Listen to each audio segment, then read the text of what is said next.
Com muita frequência, a gente faz aqui no podcast a análise do mais recente estudo de epidemiologia nutricional, sugerindo que o consumo do alimento X aumenta o risco da doença Y, que carne está associada com diabetes, ou que adoçante está associado com doença cardiovascular. E a gente costuma salientar para vocês os problemas mais óbvios desse tipo de estudo, quais sejam a baixa confiabilidade dos questionários de frequência alimentar, nos quais as pessoas tentam lembrar o que elas comeram, o fato desses questionários em geral terem sido aplicados uma ou duas vezes, por vezes uma década ou mais antes, e a gente deduzir que aquilo que a pessoa respondeu 10 anos atrás é o que ela come todos os dias. E talvez ainda mais importante, o fato de que os grupos são diferentes entre si em outras características, e não apenas no que eles comem. Muitas vezes, por exemplo, você vai descobrir que aqueles indivíduos que comem mais carne vermelha são os mesmos que têm uma chance maior de fumar e de serem sedentários. Ou seja, que aquele hábito alimentar é um marcador de outros hábitos e esses outros hábitos é que produzem o desfecho de saúde. Mas existe um outro problema bem maior e mais sutil que envolve os estudos observacionais. Um novo estudo foi publicado agora em abril e ele é um estudo tão espetacular que eu decidi que precisamos fazer uma trilogia. Nós vamos fazer 3 episódios do podcast Comida Sem Filtro sobre esse assunto. No episódio de hoje, eu vou explicar a questão baseado numa postagem que eu fiz no meu blog em 2018. Com base nisso, no próximo episódio, nós vamos falar sobre esse novo artigo que saiu publicado agora em abril de 2024. E por fim, no episódio subsequente do Comida Sem Filtro, eu vou resgatar um assunto importante sobre o qual eu gostaria de ter falado no ano passado e acabei me esquecendo e não tive tempo, mas tudo isso está ligado. São 3 episódios, uma trilogia que eu espero que vocês gostem.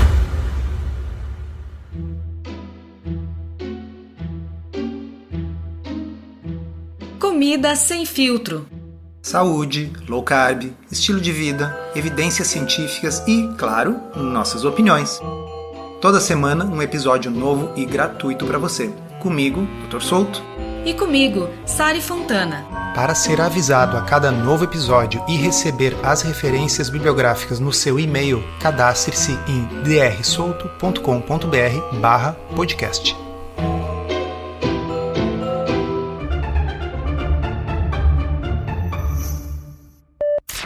Em outubro de 2018, eu publiquei uma postagem no meu blog chamada Por uma Declaração Universal dos Direitos dos Dados. O argumento ali da postagem é que as pessoas torturam os dados para que eles confessem, seja lá o que for que a gente quer que eles confessem. É uma postagem longa, a gente vai mandar o link para quem estiver inscrito em drsolto.com.br/podcast e eu recomendo que vocês leiam a postagem, mas eu vou tentar resumir. Como eu disse, ela é longa, simplificando o assunto na medida do possível para torná-lo mais claro. Epidemiologia, como o nome sugere, pessoal, surgiu não para avaliar o que as pessoas comem e o que vai acontecer. Surgiu no contexto de epidemias.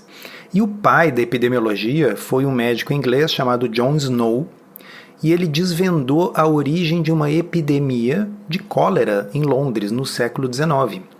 Nessa época, ainda não existia a teoria do germe. O Pasteur ainda não tinha postulado que micro-organismos microscópicos possam causar doenças. Mas uma terrível epidemia de cólera estava matando um monte de gente em Londres. Cólera, pessoal, é causado por uma pequena bactéria que reside na água contaminada. Mas eles não sabiam disso lá no início do século XIX. Então o que esse médico fez foi pegar o mapa da cidade e começar a plotar os locais em que moravam as pessoas que estavam adoecendo. E aí quando você olha o mapa, os pontinhos eles se concentram numa região, eles se concentram numa rua chamada Broad Street. E resulta que naquele local tinha uma fonte pública de água. Quanto mais próximo, mais casos. Quanto mais distante, menos casos. E aí o que ele concluiu? Que tinha alguma coisa errada com aquela água. e ele conseguiu a muito custo persuadir as autoridades de Londres a corrigir o problema, a fechar aquela bica de água e a epidemia de cólera se encerrou. Bem, ela é uma história sensacional, né, pessoal? Mas o fato é que nem sempre os dados são assim tão óbvios. E o que fazer quando os dados eles são contraditórios, eles são confusos, apresentam às vezes mais ruído do que sinal? Nesses casos, a gente vai chamar o bioestatístico. Só que o bioestatístico ele tem várias formas diferentes de analisar aqueles dados. E aí é que mora o perigo, porque dependendo da forma como você analisa os dados, as conclusões podem variar.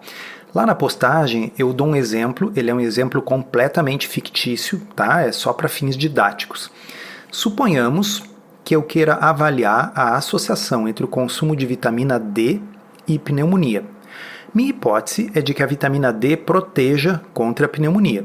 Parece um estudo simples, basta escolher uma população de, digamos, 10 mil pessoas, ver quem toma vitamina D e quem não toma, quem teve pneumonia e quem não teve, e pronto, saberemos se há uma associação entre as duas coisas.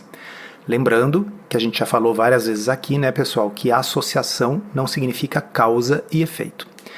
Porém, para minha surpresa, eu descubro uma associação diferente daquela que eu imaginava. Quanto maior o uso de vitamina D, mais pneumonia. É fictício, tá, pessoal? Mas acompanha o meu raciocínio. Mas eu achava que a vitamina D deveria proteger. Então eu chamo o bioestatístico. E ele observa o seguinte: pacientes mais velhos usam mais vitaminas e pacientes mais velhos têm mais pneumonia. Então será que a influência da variável idade não está obscurecendo o suposto efeito protetor da vitamina D? E como é que a gente resolve isso? Já sei, vamos fazer um ajuste matemático para a idade. Mas aí eu descubro que renda também tem influência, tanto em pneumonia como no uso de vitaminas, que afinal precisa ter dinheiro para comprar vitaminas e pessoas mais pobres estão mais expostas a pegar uma pneumonia. Sem problemas, vamos fazer um ajuste matemático para a renda. Mais uma equação introduzida no meu modelo. Ao fim e ao cabo, nós teremos feito vários ajustes para diversas variáveis. Isso tem um nome, pessoal, chama-se uma análise multivariada. E agora os dados mostram o que eu quero. Mais vitamina D está associado com menos pneumonia. Mas afinal, vitamina D ajuda a prevenir pneumonia? Para saber isso, seria necessário fazer um ensaio clínico randomizado, um experimento. Porque somente um experimento é capaz de responder essa pergunta. Mas a análise multivariada nos deixou mais próximo da verdade, certo? Será? Em 2015, John Ioannidis, um meta-pesquisador muito conhecido, publicou um estudo clássico, no qual ele demonstra cabalmente que é possível obter resultados completamente opostos, de acordo com o tipo de análise multivariada que a gente escolhe fazer. Ele chamou isso de vibrações de efeito. Mas o que ele queria dizer é que são efeitos que a gente vai observar no nosso estudo observacional, maiores ou menores, num sentido ou no outro, que a gente obtém com os mesmos dados epidemiológicos observacionais, dependendo das variáveis e dos coeficientes que a gente escolhe. Nesse estudo de 2015, ele demonstrou com dados reais que a vitamina E poderia reduzir ou aumentar a mortalidade, dependendo do modelo que você utilizar, dependendo das variáveis para as quais você resolve controlar matematicamente e dependendo, inclusive, do tipo de controle matemático que você faz. Em outras palavras, nesse artigo se demonstra que, em estudos observacionais epidemiológicos, a seleção de determinadas variáveis que o bioestatístico pode escolher à vontade, num verdadeiro buffet que beira o infinito. Pois bem, a seleção de determinadas variáveis pode determinar resultados completamente opostos com os mesmos dados. E é aquilo, né? Os dados, quando eles são torturados com essa ferramenta, basicamente podem confessar o que você bem entender. Tá, mas na realidade os bioestatísticos eles não vão se prestar necessariamente a essa função de ficar fazendo diferentes análises dos dados até achar uma que confirme aquilo que o pesquisador pretende. Pois é, mas um estudo, e repito pessoal, todos esses estudos estão lá na postagem e vocês vão receber o link. Um estudo publicado em 2018 fez uma enquete com 522 bioestatísticos, na qual eles foram questionados sobre se isso acontecia, se eles eram pressionados, como profissionais da bioestatística que são, a tentar achar o resultado que o pesquisador está procurando. E eu vou ler as aspas para vocês. 4 pedidos inapropriados relatados com maior frequência e classificados como mais graves por pelo menos 20% dos bioestatísticos questionados foram, por ordem de frequência, a remoção ou alteração de alguns registros de dados para melhor apoiar a hipótese da pesquisa, interpretar os resultados estatísticos com base nas expectativas e não nos resultados reais, não reportar a presença de dados essenciais faltantes que pudessem introduzir vieses nos resultados e ignorar violações de suposições que mudariam os resultados de positivos para negativos. Conclusão: essa pesquisa sugere que os pesquisadores frequentemente fazem solicitações inapropriadas para seus consultores de bioestatística em relação à análise e ao relato de seus dados. Fecha aspas. Não que eu esteja surpreso com isso, mas eu estou relatando para vocês, para que vocês percebam que isso não é nenhuma teoriazinha de conspiração, é um fato real. E os estudos nos quais isso se manifesta de forma mais grave são os estudos de epidemiologia nutricional, esses que baseiam as manchetes diárias de que ovo faz mal ou ovo faz bem, de que carne causa diabetes, etc. Também em 2018 foi publicado um estudo absolutamente fascinante e é legal, pessoal, porque ele não envolve esses dados contenciosos nos quais há opiniões de natureza praticamente partidária ou religiosa sobre se carne faz bem ou faz mal. Eles resolveram testar essa hipótese de que diferentes métodos estatísticos podem produzir resultados completamente distintos com algo que não tinha nada a ver com nutrição e nem com saúde. Nesse estudo, 29 times de investigadores receberam os mesmos dados para analisar. Só que aqui não se trata de assuntos ligados à saúde, mas, enfim, são dados de um estudo observacional, de modo que as mesmíssimas considerações se aplicam. Os dados referiam-se a racismo, avaliado pela seguinte questão: será que os árbitros de futebol têm maior tendência a dar cartão vermelho para jogadores negros do que brancos? Esses grupos de investigadores receberam dados sobre 2.053 jogadores e 3.147 interações destes jogadores com um árbitro, com um juiz. Uma série de variáveis foram fornecidas, incluindo o tom de pele, nacionalidade, peso, altura, posição do jogador e muitos outros. Porque aí, pessoal, algum de vocês poderia dizer, tá, mas isso é um dado tão simples como aquele lá da água e da cólera, lá no século XIX. Vocês querem ver como não é? Digamos que por algum motivo tenha mais jogadores negros em posições defensivas, como zagueiro, por exemplo. E digamos que isso faça com que eles recebam mais cartão vermelho, não porque eles são negros, mas porque eles estão em uma posição em que eles cometem mais faltas por causa da posição. Nesse caso, a gente precisa controlar para a posição. Bem, mas sem mais delongas, pessoal, o que o estudo mostrou? Que a maioria das análises indica que parece haver uma tendência maior dos árbitros a darem cartão vermelho para jogadores negros. Que diferentes times de investigadores escolhem diferentes métodos de análise dos dados. Agora prestem atenção nisso, que alguns desses times de observadores obtiveram resultados extremos e opostos. Desde 0,89, ou seja, havia 11% menos chance de jogadores negros receberem cartão vermelho, até 2,93, ou seja, havia 193% mais chance de jogadores negros receberem cartões. Então, lembrando, era exatamente o mesmo conjunto de dados que foi distribuído para 29 times de investigadores contendo bioestatísticos. E esses investigadores podiam escolher quais os métodos estatísticos, matemáticos que eles aplicariam para responder à questão. E teve desde gente dizendo que havia menos chance de um jogador negro receber cartão, até gente achando que havia mais chance. Agora, sabe o que é absolutamente único nesse estudo? É que no mundo real nós jamais ficaríamos sabendo dessa grande variedade de resultados. Sabe por quê? Por causa do viés de publicação.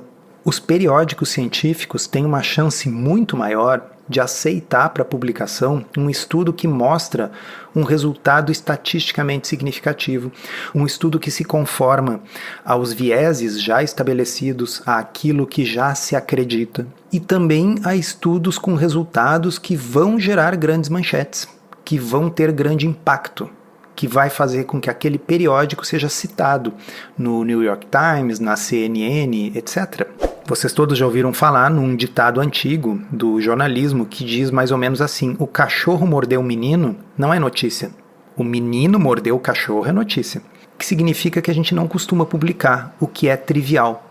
E muitas vezes os estudos, numa primeira análise, mostram resultados triviais, ou seja, que não tem associação nenhuma entre a variável que você está pesquisando e o desfecho. Só que isso não é sexy, né? É difícil conseguir publicar um estudo que mostra que não existe associação entre duas variáveis. Então, o mais provável é que, embora tenha ocorrido 29 formas diferentes de analisar os mesmos dados, que só aquelas que mostraram resultados extremos ou de um aumento muito grande da chance do jogador negro receber o cartão vermelho, ou aquele que mostrou o resultado contraintuitivo para muitas pessoas, né? Quer dizer, por causa do racismo a gente imagina que esse risco ocorra, mas aí o estudo mostrou uma redução do risco. É mais provável que você veja este tipo de estudo publicado. Então, o genial aqui é mostrar como varia loucamente os resultados que diferentes grupos de bioestatísticos obtêm quando eles analisam exatamente os mesmos dados.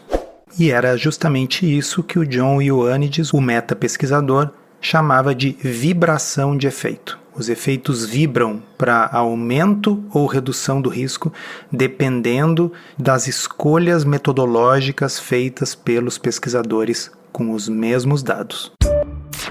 Como vocês sabem, eu gosto muito de podcast, mas o que eu gosto mesmo é de escrever. Tanto que eu lancei o meu livro em 2023, Uma Dieta Além da Moda, mas esse processo de escrever o livro fez com que eu tivesse que deixar o meu blog um pouco em segundo plano. E uma forma que eu encontrei de retomar a constância nas publicações do blog foi criar uma área de membros do blog Ciência Low Carb. A área de membros funciona num sistema de assinatura com recorrência mensal ou anual, e nesse espaço eu coloco conteúdo novo semanalmente sobre saúde, alimentação, estilo de vida, ciência, emagrecimento, sempre com um olhar crítico e trazendo o que tem de mais atual para vocês. E ali também eu concentro as minhas interações com os leitores. Então, muito obrigado a todos os assinantes que viabilizam a continuidade desse trabalho que eu tanto gosto de fazer e que me permitem dedicar parte do meu tempo de consultório para isso. Quem quiser saber mais é só acessar drsolto.com.br, clicar em área de membros e lá no final da página vocês vão poder ver os títulos e a prévia de todas as postagens que já estão lá. O mesmo John Ioannidis publicou um estudo muito famoso, um clássico, em 2005, chamado Por que a maioria dos achados de pesquisas publicadas são falsas? Nesse artigo, o Ioannidis modelou matematicamente essa questão. E a escolha do título não é retórica, tá? Ele demonstra matematicamente que um estudo publicado isoladamente tem mais chance de ser falso do que de ser verdadeiro. E dentre os vários corolários, conclusões citadas pelo autor, 3 são especialmente relevantes para a nossa discussão sobre a tortura dos dados epidemiológicos e sobre o assunto que nós trataremos no próximo episódio. Aspas. Quanto maior a flexibilidade dos desenhos do estudo, definições, desfechos e modelos analíticos utilizados, menor a chance de que os resultados sejam verdadeiros. A flexibilidade aumenta o potencial de transformar o que seria um resultado negativo num resultado positivo. Quanto maiores forem os interesses financeiros e os preconceitos em um campo de pesquisa, e eu abro um parênteses aqui, por exemplo, de que carne vermelha faz mal, é um preconceito que já está entranhado nos pesquisadores. Fecha aspas. Menor é a probabilidade de que os resultados da pesquisa sejam verdadeiros. E o Ioannidis ainda explica que esses preconceitos não precisam ser necessariamente financeiros. Um cientista num dado campo do conhecimento pode ter preconceito puramente porque a sua crença numa teoria científica é muito grande. E um terceiro corolário que também é relevante é o seguinte: quanto mais quente for uma área da ciência, ou seja, quanto mais grupos, quanto mais times científicos estão envolvidos naquela mesma área, menor a chance de que os resultados de pesquisa sejam verdadeiros. Com muitos times trabalhando na mesma área e com bancos de dados massivos sendo produzidos, os pesquisadores que quiserem se destacar precisam bater a competição. E assim eles podem priorizar a busca e a disseminação dos resultados positivos mais impressionantes. Resultados negativos podem se tornar menos atrativos para a disseminação, quando outros times estão achando associações positivas sobre a mesma questão. Quando eu escrevi sobre isso lá no blog, eu escrevi assim: neste corolário, o autor aborda o que talvez seja o mais relevante do ponto de vista da epidemiologia nutricional, que áreas de pesquisa mais quentes, isso é, em que há muito interesse e muitos times diferentes trabalhando com grandes bases de dados e total liberdade de escolha das variáveis, das hipóteses e dos métodos de análise, a probabilidade de encontrar-se correlações positivas, que são logo desmentidas por outros grupos, muitas vezes a partir dos mesmos dados, é imensa. 13 anos depois, o estudo dos cartões vermelhos, relatado acima, comprovou exatamente isso, mas lembre-se, apenas os resultados extremos, os outliers, acabam sendo publicados, e esses são os resultados com menor probabilidade de estar certos. Então, pessoal, esse episódio aqui, ele obviamente tem o seu próprio valor explicativo, mas ele é uma espécie de um esquenta para o episódio que eu estou preparando para vocês na semana que vem. Um episódio baseado num estudo novo e que deveria estar fazendo muito barulho, mas que eu suspeito que não será abordado na mídia. Encerramos assim esse episódio do Comida Sem Filtro, que foi idealizado, roteirizado e produzido por nós. Se você gostou, divulgue para os seus amigos e inscreva-se na sua plataforma preferida para não perder nenhum episódio.